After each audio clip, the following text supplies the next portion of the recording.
भेद तो वास्तव में है नहीं। इस प्रकार सबकी एकता का विचार भावाद्वैत है।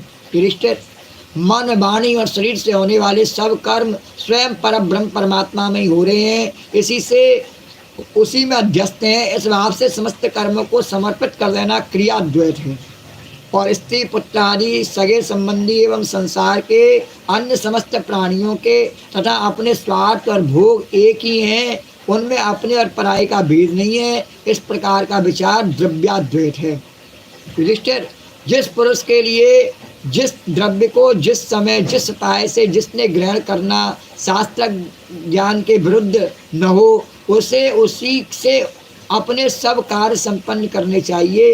आपत्ति काल को छोड़ करके इससे अन्यथा नहीं करनी चाहिए। महाराज, भगवत भक्त मनुष्य वेद में कहे हुए इन कर्मों के द्वारा अन्यान स्वकर्मों के अनुष्ठान से घर में रहते हुए भी भगवान श्री कृष्ण की गति को प्राप्त कर सकता है।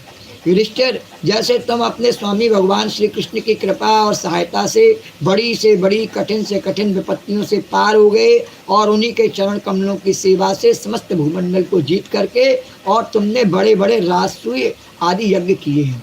श्री कृष्ण गोविंद हरे मुरारी, हे नाथ नारायण वासुदेवाय। श्री कृष्ण गोविंद हरे मुरारी, हे नाथ नारायण वासुदेवाय। श्री कृष्ण गोविंद हरे मुरारी, हे नाथ नारायण वासुदेवाय।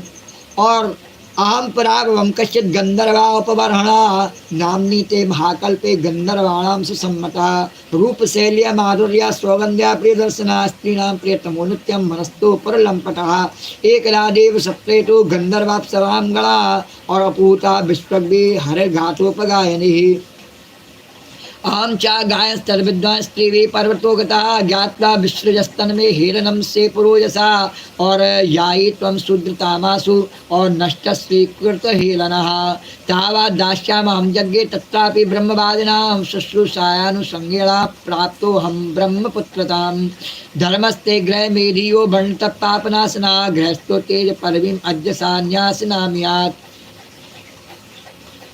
नारद जी ने कहा, पूर्व जन्म में इसके पहले महाकल्प में मैं एक गंधर्व था। नारद जी ने एक अपनी आत्मकथा सुनाई। एक आत्मकथा उनकी रामचरितमानस में आती है, शिव पुराण के माध्यम से ली हुई, और एक यहाँ पर उन्होंने सुनाई है। और उसमें कहा कि पहले महाकल्प में एक गंधर्व था और मेरा नाम उपबर्हण, और गंधर्वों में मेरा बड़ा सम्मान था। उनका नाम था उपबर्हण। और मेरी सुंदरता, नारद जी ने कहा, सुकुमारता और मधुरता अपूर्व थी। मेरे शरीर में से सुगंधी निकला करती थी और देखने में बहुत अच्छा लगता। स्त्रियां मुझसे बहुत प्रेम करती और मैं भी सदा प्रमाद में ही रहता। मैं अत्यंत विलासी था। एक बार देवताओं के यहाँ ज्ञान सत्र हुआ, उसमें बड़े बड़े प्रजापति आए। भगवान की लीला का गान करने के लिए उन लोगों ने गंधर्व और अप्सराओं को बुलाया, और मैं जानता था कि वह संतों का समाज है और वह भगवान की लीला का ही गान होता है। फिर भी मैं स्त्रियों के साथ लौकिक गीतों का गान करता हुआ उन्मत्त की तरह वहाँ जा पहुँचा। और देवताओं ने देखा कि यह तो हम लोगों का अनादर कर रहा है। उन्होंने अपनी शक्ति से मुझे श्राप दे दिया, नारद जी को श्राप दे दिया, और कहा कि तुमने हम लोगों की अवहेलना की है, इसलिए तुम्हारी सारी सौंदर्य संपत्ति नष्ट हो जाए और तुम शीघ्र शूद्र हो जाओ। उसके साथ से उनके साथ से मैं दासी पुत्र हुआ। यह कथा पहले प्रारंभ में प्रथम स्कंद में नारद जी ने जो व्यास जी को सुनाई थी, इससे आगे की कथा सब जानते ही हैं कि वो किस प्रकार से दासी पुत्र हुए।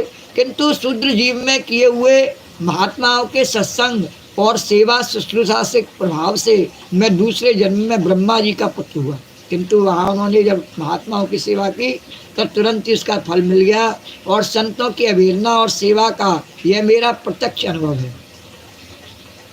पहले उन्होंने अवहेलना की कि संतों की सभा में, देवताओं की सभा में जा करके और लौकिक गीतों का गान किया, अवहेलना की उनकी, और बाद में दासी पुत्र होने पर संतों की सेवा की और उनकी कृपा से पुनः ब्रह्मपुत्र की पदवी प्राप्त की। तो नारद जी ने कहा कि संतों के अवहेलना और सेवा का यह मेरा प्रत्यक्ष अनुभव है। संत सेवा से ही भगवान प्रसन्न होते हैं, और मैंने तुम्हें गृहस्थों का पाप नाशक धर्म बतला दिया। इस धर्म के आचरण से गृहस्थ भी अनायासी सन्यासियों को मिल